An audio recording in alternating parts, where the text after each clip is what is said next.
कौन है?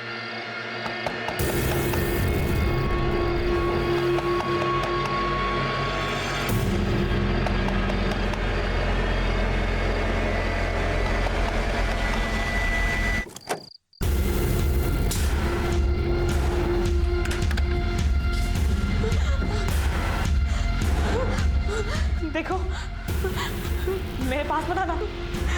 कौन हो तुम?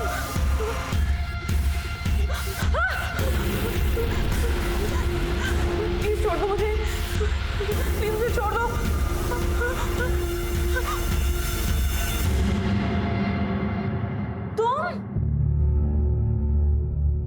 तुमने तो मेरी जान निकाल दी थी। जान तो मैं तुम्हारी अब निकालूंगा, पूरे 3 महीने की कसर जो पूरी करनी है। बेटा, अच्छा सुनो, गर्लफ्रेंड है मेरी, इस टेबल पे अच्छे सर्विस करना, ठीक है? धीरज, इतने पैसे कहाँ से आए तेरे पास? छोड़ना यार, वैसे तू आज बड़ी हॉट लग रही है। एक किस तो बनता है। अब इतनी महंगी जगह पे लाए हो तो ना कैसे बोलूं?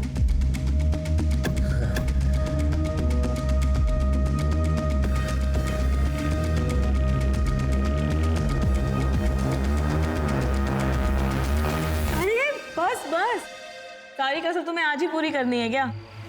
थोड़ा रेस्ट भी कर लो। अच्छा, तुम्हारे लिए कुछ खाना बनाऊं? क्या खाओगे तुम?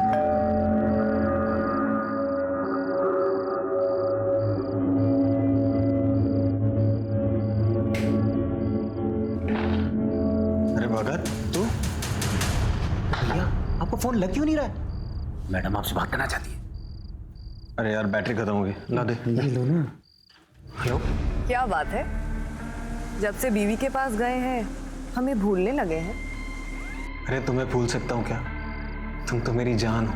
अच्छा विवेक, अब जब नोएडा पहुंच ही गए हो तो अपने यूपी, दिल्ली, हरियाणा के सारे काम निपटा लो और फिर आ जाओ यहाँ अपनी जन्नत गोवा में पूरे 2 महीने के लिए। क्या कहते हो? तुम्हारा आदेश सर आंखों पे। Bye, good night, love you.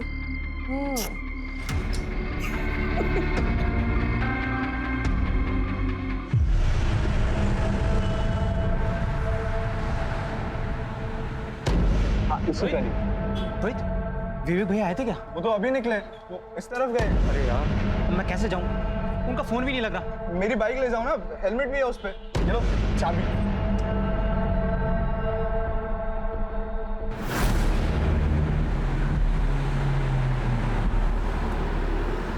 विवेक भैया,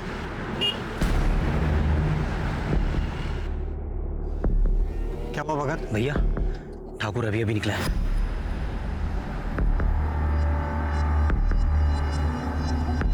जैसा बोला था वैसा सब कुछ प्लान के मुताबिक होना चाहिए, समझ गए?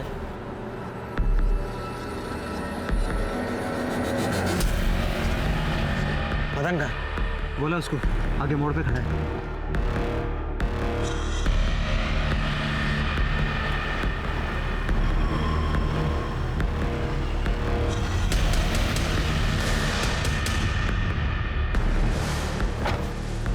लोडेड है? पूरी भरी है भाई।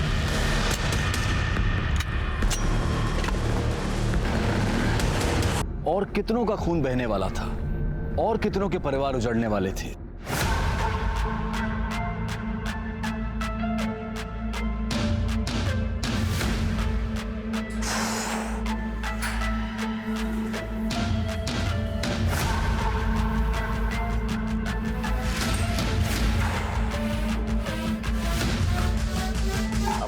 रोहित,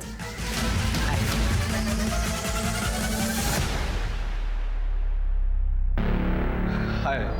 ये मेरी फ्रेंड है काजल। हाय काजल। हाय, मैं आपकी बहुत बड़ी फैन हूँ। Thank you so much.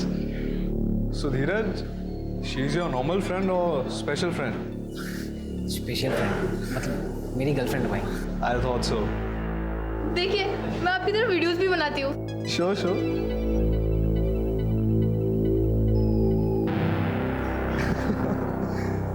Good, good. The videos are really nice. You like them? Why don't we do one thing? हम एक वीडियो साथ में बनाएंगे। Really? Yeah, I mean, you got real talent and we'll put Nat on fire. Yes. Just a second. Hey, hi.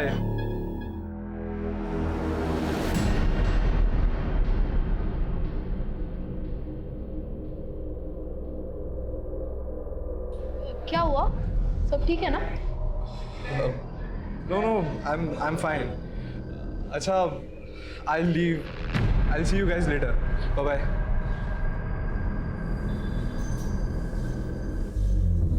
Sir लगता है फिर से gang war शुरू हो गया है। बात कुछ समझ में नहीं आई। विवेक लो प्रोफाइल रहकर वारदात करने में माहिर था। अगर उसे चंदन को मारना ही होता तो इस तरह से खुलेआम पब्लिकली सबके सामने क्यों, मतलब वो किसी सुनसान जगह में चुपचाप करता, ऐसे तो कुछ तो गड़बड़ है। हाँ, एक काम करो, विवेक का फोन चेक करो। हाँ, पता करो कि उसकी किससे बातचीत हो रही थी, किसके साथ उठना बैठना था, आजकल रह कहाँ रहा था। वो 5 साल से गायब था, वो अभी कहाँ रह रहा था वो, शायद वहां पे कुछ सुराग मिल जाए। तब तक मैं उनके बाप से मिल के आता हूँ। सर, इन लोगों का बाप कौन है? सरताज।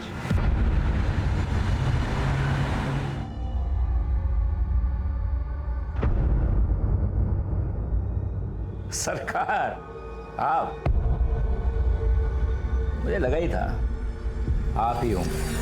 अच्छा, भविष्यवाणी करने की दुकान खोल रखी है क्या? नोएडा में इतना बड़ा कांड हो गया। 10 घंटे की मोहलत देता हूँ, तफसील से सारी जानकारी चाहिए मुझे। 24 घंटे।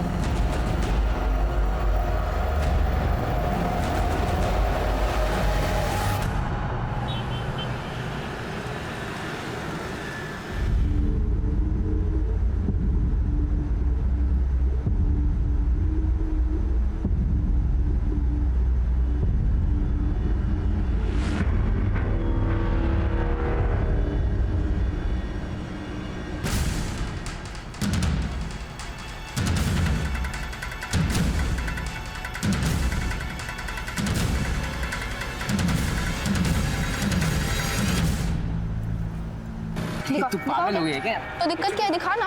काजल ने कहा ना ऐसा कुछ नहीं है मेरे पास।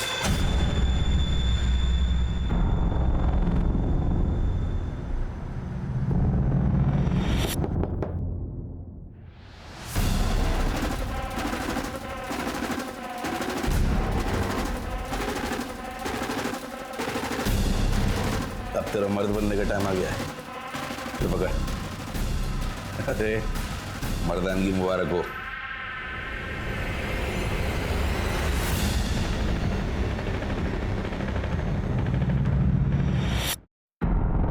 क्या है? हाँ? अरे तू भी यार कुछ भी। अगले महीने क्या है, दिवाली है ना, तो दीदी अपने बच्चों के साथ घर आई हुई है। और अम्मा ने अपने भांजों के लिए कुछ खिलौना खरीदने के लिए गया है, तो बस वही हमने यही खरीदा है। मैं तो डरा ही दिया था। एक सेकंड, तुझे क्या लगा ये असली है? हाँ। हम कोई गैंगस्टर बनने वाले हैं क्या? वो धीरे बोल, कोई सुन लेगा। हाँ, तो हम किसी से डरते हैं क्या? नोएडा के होने वाले बादशाह हम क्या? बात। हाँ। जवानी की दहलीज पर कदम रख रहे धीरज के हाथों में जानलेवा हथियार देकर क्या उसे भी गुमराह किया जा रहा था, या फिर धीरज खुद जानबूझकर गुनाह के दलदल में अपने पांव रखने जा रहा था? उसके मन में पिस्तौल की मदद से अपनी मर्दानगी साबित करने की ख्वाहिश क्यों और कहां से आई? और अभी अभी घटी घटना का 17 साल के धीरज से क्या वास्ता था?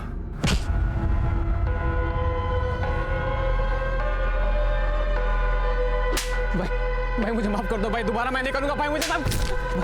भाई मैं दोबारा नहीं करूंगा भाई, प्लीज भाई, प्लीज भाई।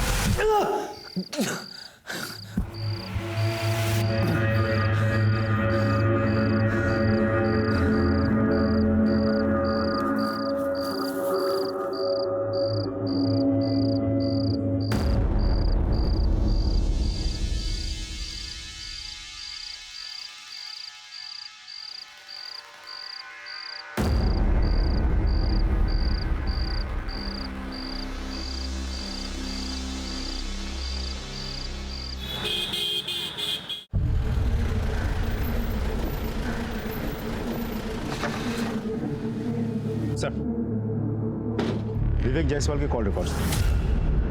नोएडा सेक्टर 37 में रहता था विवेक जायसवाल? जी सर, कॉल रिकॉर्ड्स के मुताबिक पिछले 4-5 दिनों से रात भर उसके मोबाइल का लोकेशन वहीं का दिखा रहा है। पता करो वो किसके साथ रहता था, क्या क्या करता था। हाँ,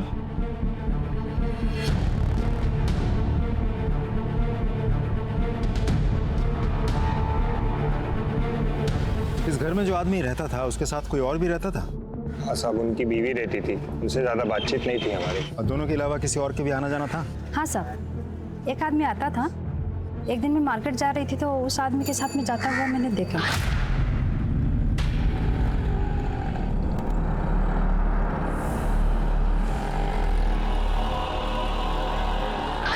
आप उस आदमी का स्केच बनवा सकती हैं? हाँ जी साहब। ठीक, हम एक स्केच आर्टिस्ट को बुलाते हैं, आप उस आदमी का हुलिया उसे बता देना। हाँ जी सर, आपसे एक इंटरेस्टिंग इन्फॉर्मेशन शेयर करनी है। बोलो। जो आदमी विवेक की गैर मौजूदगी में भी उसके घर जाता था और जिसका आना जाना विवेक की बात भी कुछ ज्यादा ही बढ़ गया था, पहचाना? भगत? ये तो विवेक का राइट हैंड मैन है। सर, इसे पैरोल मिली थी और ये भाग गया था। इंटरेस्टिंग। भगत। एक मिनट। हाँ विनय बोलो। सर, सेक्टर 2 हत्याकांड में जिस कार का इस्तेमाल हुआ था उसकी डिटेल्स हमें आरटीओ ऑफिस से मिल गई है। वो कार किसी भगत के नाम पर रजिस्टर्ड है। भगत को ढूंढना जरूरी है। अच्छा, उसका मोबाइल नंबर रजिस्टर्ड है क्या? नहीं सर। बाइक के बारे में कुछ पता चला? सर, बाइक के बारे में अभी भी जानकारी हम निकाल रहे हैं सर, अभी आरटीओ ऑफिस में ही है। ठीक है, ओके, कैरी ऑन। भगत को ढूंढना बहुत जरूरी है। Come on.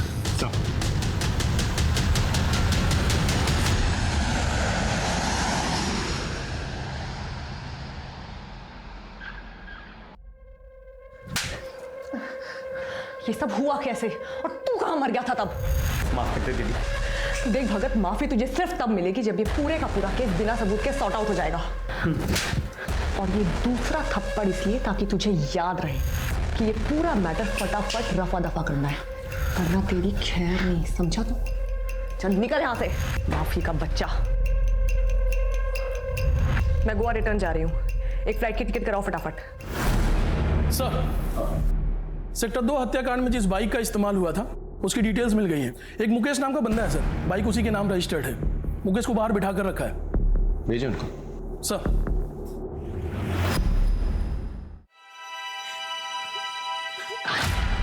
तुमने तो मेरी जान निकाल दी थी। जान तो मैं तुम्हारी अब निकालूंगा, पूरे 3 महीने की कसर जो पूरी करनी है।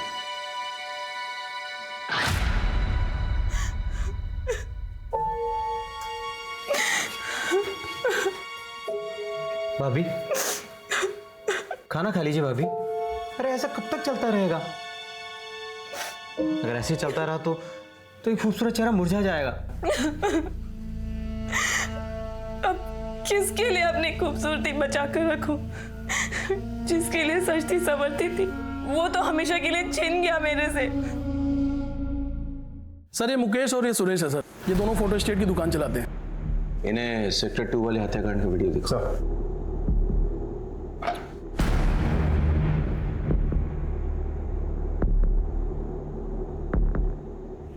इस बाइक को पहचानते हो?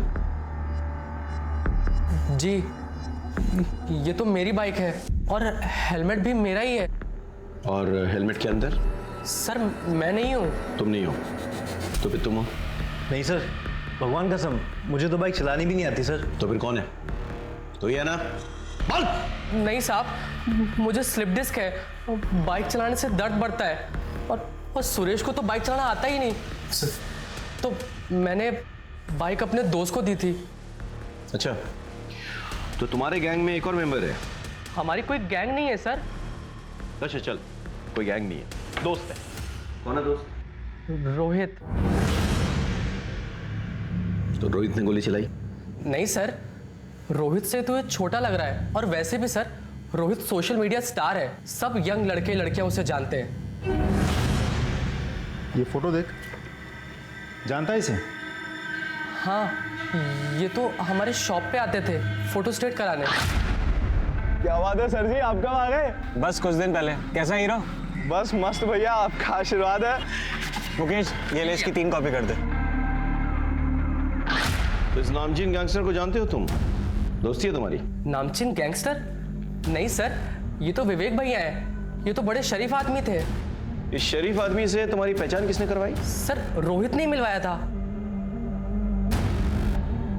रोहित कहाँ पे है? नहीं पता सर। सर मैं फोन करता हूँ।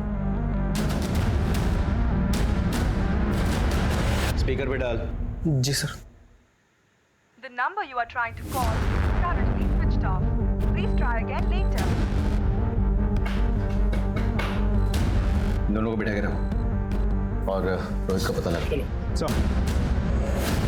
धीरज, मैंने तुझे जो घोड़ा दिया था ना, अब उसका इस्तेमाल करने का वक्त आ गया है।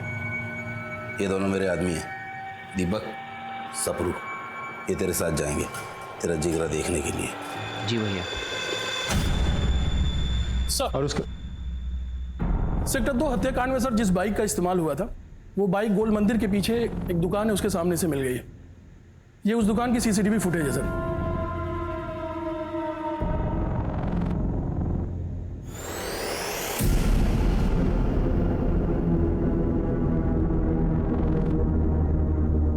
आसपास पता लगाओ किस तरफ निकले। जी आज अभिषेक,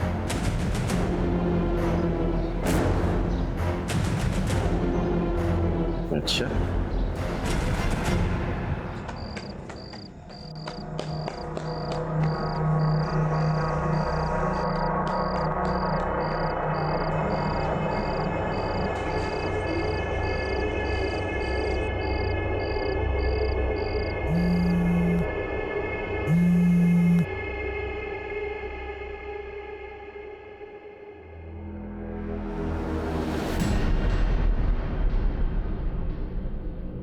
hello. Okay okay, no problem, मैं अभी आती हूँ। हाँ। हेलो अंकल, वो आपकी दुकान पे ना मेरी पर्स रह गई है। घर की चाबी भी उसी में है। माँ जगराते गई है, घर देर से लौटेगी। अब घर कैसे जाऊँ समझ ही नहीं आ रहा। नहीं, आपको यहाँ आने की कोई ज़रूरत नहीं है। मैं आती हूँ ना, मैं आपके घर आके दुकान की चाबी ले लूँगी, दुकान से अपनी पर्स लेके आपको चाबी लौटा दूँगी। हाँ, ओके, थैंक यू अंकल। मासूम काजल घर पे होने के बावजूद झूठ बोल रही थी। क्या वो इस केस से जुड़ी किसी बात को छुपा रही थी या किसी नए अपराध का खुद शिकार बन रही थी? मामला दिन ब दिन बिगड़ता जा रहा था। रागनी, अरे तू मुझे बहुत भाती है रे। अरे तेरा विवेक तो चला गया ना इस दुनिया से। अब कहाँ दर दर की ठोकर खाएगी। हाँ कर दे, रानी बना के रखूंगा, खुश रखूंगा तुझे। हाँ तो कह दे।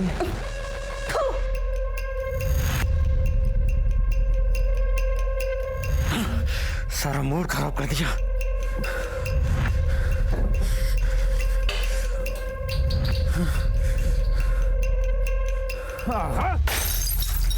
दो पैक मार कर आता हूं, फिर तुझसे प्यार करता हूं जी भर के।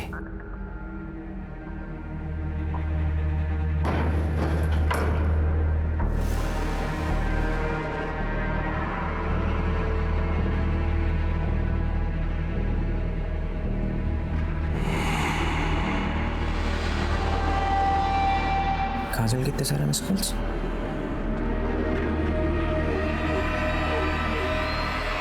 हाँ काजल,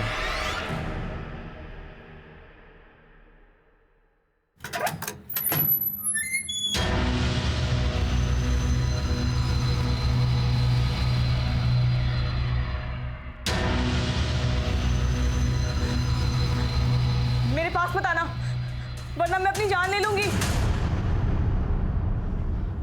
चलो खोलो।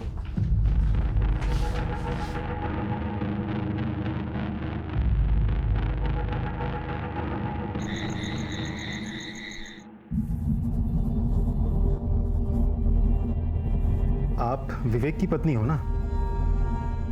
जी। किसने बांध के रखा था आपको ऐसे यहाँ? भगत ने। विवेक के मर्डर के बाद मैं बहुत घबरा गई थी। भगत मुझे बहला फुसला कर यहाँ लाया। और मेरे साथ जबरदस्ती करने लगा। अरे आपके चाहने वाले अभी भी बहुत हैं। मैं हूं ना। जब मैंने उसे रोका तो उसने मुझे यहाँ बांध के रख दिया। आप चंदन ठाकुर को जानती हैं? जी।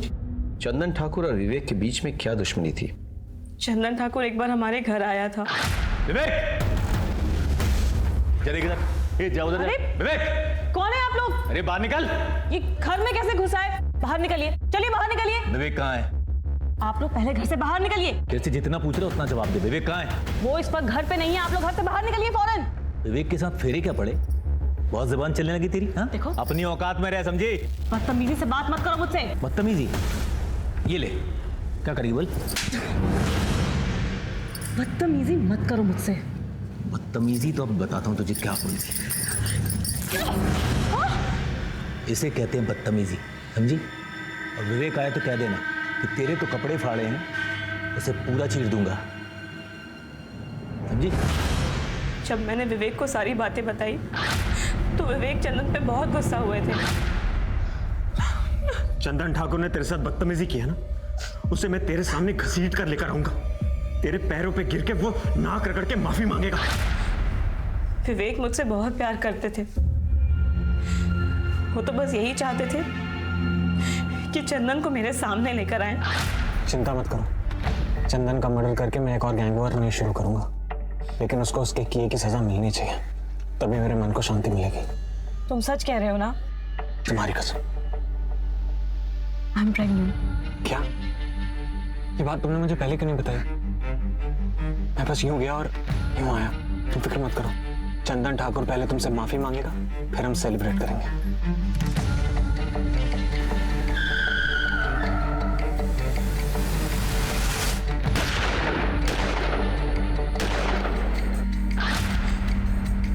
वो मेरी और हमारे होने वाले बच्चे की झूठी कसम कभी भी नहीं खा सकते। अच्छा, भगत का नंबर तो होगा आपके पास? हाँ सर, पर भगत ने अपना और मेरा फोन और सिम दोनों ही डिस्ट्रॉय कर दिया विवेक के मर्डर के बाद। विवेक चंदन को नहीं मारना चाहता था, विवेक ने हवा में फायर किया, करेक्ट? लेकिन विवेक को गोली लगी। भैया!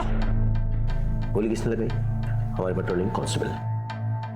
फिर ये दूसरा बंदा है, इसने चंदन को गोली मार दी और उसके बाद ये विवेक को यहाँ से लेके जाने की कोशिश कर रहा था, लेकिन भगत ने आके इसके कान में कुछ फुसफुसाया, पता नहीं क्या कहा। शायद ये कहा कि विवेक मर चुका है, लेट्स एस्केप। जो भी है, कुछ गड़बड़ है, समझ रहे हो? इस कांस्टेबल से बात करनी होगी और भगत का पता लगाना होगा, क्योंकि वो जानता है कि ये बंदा। सर, एक इंफॉर्मेशन मिली है सर। रोहित ने अपना फोन थोड़ी देर के लिए स्विच ऑन करके किसी काजल नाम की लड़की को फोन किया और उसके बाद से उसका मोबाइल स्विच ऑफ हो गया। कहाँ रहती है काजल? रोहित तो सोशल मीडिया स्टार है। Hey, hi fam, this is your Rohit and today we are going to perform bench press. ये भाई कम ऑन। आइडल है वो मेरा। हम लोग साथ में वीडियो भी बनाने वाले थे। हम एक वीडियो साथ में बनाएंगे। उसका कॉल आया था मुझे, कह रहा था कि गलती से किसी रसूख वाले का वीडियो बना लिया उसने और वो लोग उसके पीछे पड़े हैं, तो एक रात के लिए छुपने की जगह चाहिए थी उसे, तो मैंने उसे अपनी अंकल की दुकान पर छुपा दिया।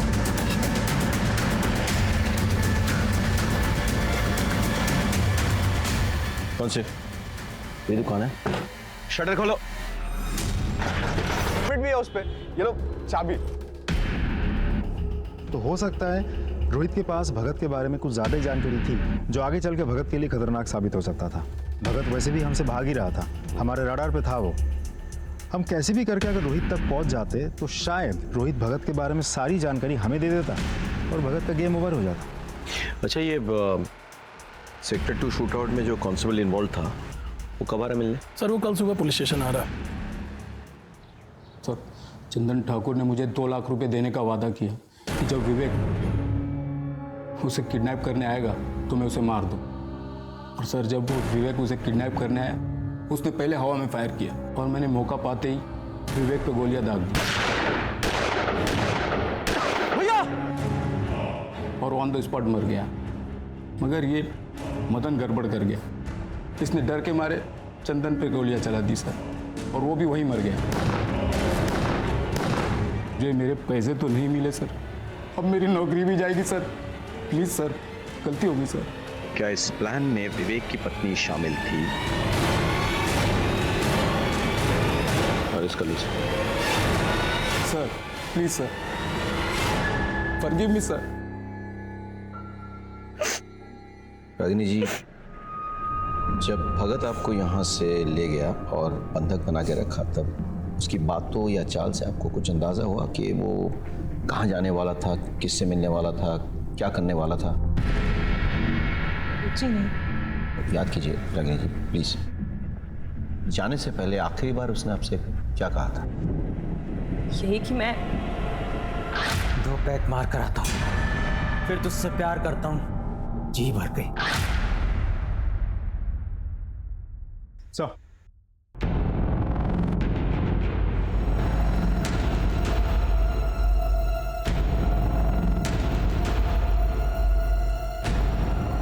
इस आदमी को देखा है? हाँ सर, आया था 1-2 दिन पहले। सर जब लास्ट टाइम आया था तो पैक मारा और फिर यहाँ से चला गया। फिर वापस सर आया तो बोला कि मोबाइल मेरा खो गया, अर्जेंट कॉल करनी। फिर मेरे ही सर मोबाइल से कॉल किया और एक गाड़ी आई, फिर उसमें बैठ कर चला गया। कौन से नंबर पे फ़ोन किया था? और एक्चुअली क्या है कि नंबर तो बहुत आते रहते हैं, नंबर याद नहीं है। ध्यान से देखिए, क्या पता नंबर मिल जाए। तो सॉरी, डिलीट हो गया था। कोई बात नहीं, मुझे आपका नंबर मिल सकता है? क्यों सर? हेलो, सब इंस्पेक्टर अभिषेक त्रिपाठी बोल रहा हूँ। मैं आपको एक नंबर भेज रहा हूँ, उस नंबर के पिछले 1 हफ्ते की कॉल डिटेल्स चाहिए मुझे। सर, बार मैनेजर की कॉल रिकॉर्ड्स आ गई है। भगत ने उसके नंबर से जिस नंबर पर कॉल किया था, वो नंबर किसी मनोज शास्त्री के नाम पर रजिस्टर्ड है। मनोज शास्त्री? सर, ये नंबर आपका है? जी सर, ये नंबर मेरे नाम पे है, पर मेरे पास नहीं है। तो फिर किसके पास है? दरअसल वो नंबर मैंने अपने बड़े भाई को दिया है। बड़े भाई? कौन बड़े भाई?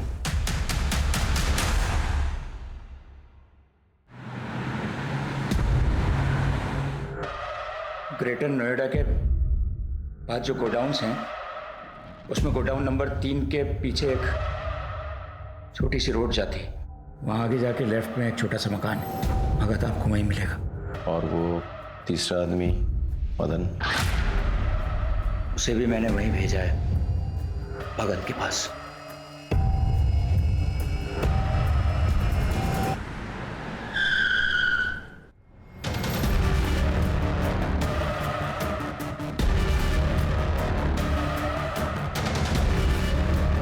ए भगत, पुलिस! सर वो रहे। विभाग! रुक रुक रुक रुक रुक। रुक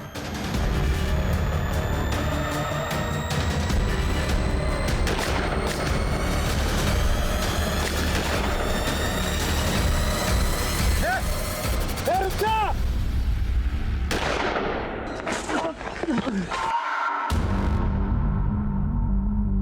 चल क्यों किया ऐसा? ऐसा क्यों किया तूने? बोल बोल, क्यों किया तूने ऐसा? बताता हूँ साहब, ठाकुर ने मुझे अपनी तरफ मिला लिया था। विवेक भैया की गर्लफ्रेंड नंदिता मैडम को भी मैंने इस प्लान में शामिल कर लिया था। उनके कहने पर ही विवेक भैया गोवा से नोएडा अपनी पत्नी से मिलने आए और हमने ठाकुर को किडनैप करने का प्लान बनाया। ठाकुर को किडनैप करके माफी मंगवाना हमारा मकसद नहीं था साहब। हम तो चाहते थे कि इस गहमा गहमी में विवेक भैया फंस जाएं और हम कांस्टेबल असद के हाथों उन्हें मरवा दें। लेकिन मदन ने ठाकुर को मार दिया। हमारा प्लान फेल हो गया साहब। कहाँ मिलेगी नंदिता? नंदिता कहाँ मिलेगी? गोवा में आराम बोली बीच के पास। गोवा पुलिस से कांटेक्ट करो, नंदिता को अरेस्ट करने का इंतजाम करो। सब। अब बताओ, रोहित को क्यों मारा? नहीं साहब, मैंने रोहित को नहीं मारा। मैं रोहित को क्यों मारूंगा साहब? अभी भी छिपा रहा है? हाँ, और पिटेगा? बोल, रोहित को क्यों मारा, कैसे मारा, किसकी मदद से मारा, बोल। साहब आपको सब कुछ तो बताते हैं। अगर मैं रोहित को मारता तो वो भी बता देता ना साहब। भगवान का मैंने रोहित को नहीं मारा साहब। क्या इस प्लान में विवेक की पत्नी शामिल थी? नहीं सर, वो तो सीधी सादी औरत है।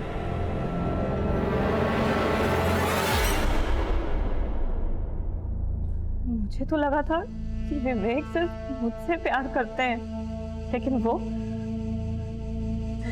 अब तक मैं यही समझ रही थी कि हमारा तो जन्मों जन्मों का साथ है, लेकिन वो तो एक जन्म भी मेरे साथ ईमानदारी से नहीं निभा सका। मुझे तो लगा था कि वो नोएडा सिर्फ मेरे लिए आया है, लेकिन वो नंदिता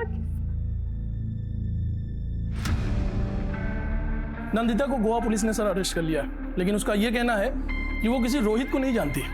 अभिषेक सर, याद करो, जब हम रोहित को ढूंढते हुए काजल के अंकल की दुकान पहुंचे तो हमें क्या मिला? रोहित की डेड बॉडी।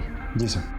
ताला टूटा हुआ था, यानी कि कोई जबरदस्ती दुकान में घुसाया था और उसने रोहित को मार डाला। लेकिन सोचने वाली बात यह है कि यह जगह रोहित की रोज के जाने वाली जगह नहीं थी, शायद वो पहली बार गया था।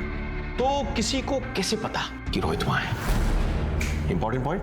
अब ये सोचो कि काजल के अलावा और कौन जानता था कि रोहित उस दुकान में छिपा हुआ है? रोहित दुकान में छिपा हुआ था, ये बात तुम्हारे अलावा और किसी को पता था? नहीं सो। आयशा? हाँ। अच्छे से याद करके बताओ, शायद तुमने किसी और को बताया हो। नहीं तो है। हाँ, मैंने। काजल,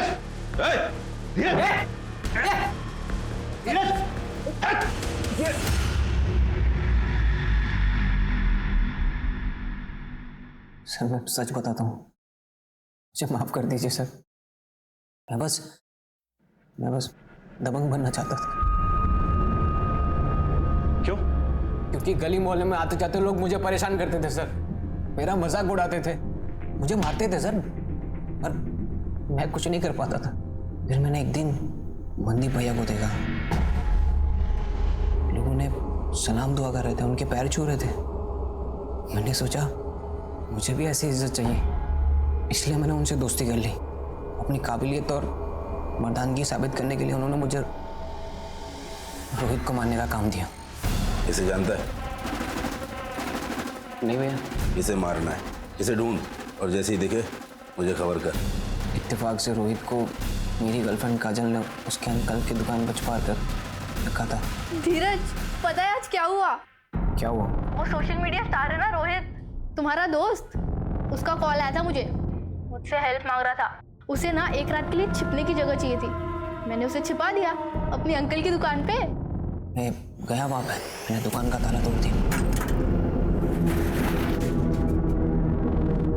धीरज तू? और मैंने रोहित को गोलियों से मार दी। ये क्या? अपने किसी दोस्त के नाम पर प्रॉपर्टी में इन्वेस्ट किया, वहां उसका पैसा डूब गया, और जब मैंने उससे अपना पैसा मांगा साहब मुकर गया साहब। साहब इसके लिए मैंने रोहित को धमकी दी, तो रोहित ने सरताज भाई और विवेक से प्रोटेक्शन लिया, लेकिन मैं घात लगाए बैठा हुआ था। शूट आउट में विवेक की मौत हुई, फिर उसे बचाने वाला कोई नहीं था साहब। और धीरज भी काफी दिनों से मेरे पीछे पड़ा हुआ था कि मुझे दबंग बनना है। मैंने सोचा कि जब पराई लाठी से सांप मरता है तो अपनी लाठी का इस्तेमाल करने की क्या जरूरत। तब मैंने धीरज को बोल दिया कि तू मार दे रोहित को।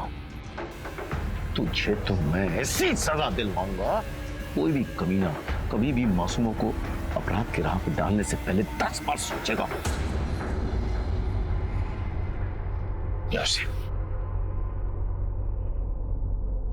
आमतौर पर आपराधिक जीवन की शुरुआत कच्ची उम्र में होती है। फिल्मों और दूसरे माध्यमों में जिस तरह से दबंग, डॉन्स और गैंगस्टर्स को ग्लैमरस रूप में परोसा जाता है, उसका गहरा असर कच्ची उम्र के बच्चों पर पड़ता है। धीरज के साथ भी यही हुआ था। काश उसकी मां अपने लाडले की चाल ढाल में आए बदलाव को समझकर उसे रोक पाती, तो आज धीरज गुनहगार नहीं बनता। वहीं दूसरी तरफ सोशल मीडिया स्टार रोहित ने पहले तो पेशेवर अपराधियों से 30 लाख रुपए लिए, और जब उसे लौटाने का मौका आया तो उसने एक दूसरे बड़े डॉन से लेनदारों के खिलाफ प्रोटेक्शन ले लिया, बिना ये सोचे समझे कि ये गैंगस्टर्स और ये सो कॉल्ड डॉन्स जब खुद अपने आप को हमेशा के लिए कानून से नहीं बचा कर रख सकते हैं तो किसी और की सुरक्षा क्या करेंगे। और अंत में वही हुआ। रोहित, धीरज और मनदीप के गुंडों की गोलियों का निशाना बना। अपने घरों में अपने बच्चों की संगत पर नजर रखें, उनके चाल चलन में आ रहे बदलाव को अनदेखा ना करें और अपने घर में, अपने समाज में ऐसा वातावरण बनाएं कि इनकी अगली पीढ़ी के आदर्श वाकई में आदर्श व्यक्ति। अब मैं अनूप सोनी आपसे विदा लेता हूं। फिर मुलाकात होगी क्राइम पेट्रोल सतर्क के ब्लैक हेडलाइंस अध्याय में एक और नए केस के साथ। और याद रखें, क्राइम और आपके बीच में सिर्फ इतना फर्क है कि आप कितने सतर्क हैं। सतर्क रहें, सुरक्षित रहें।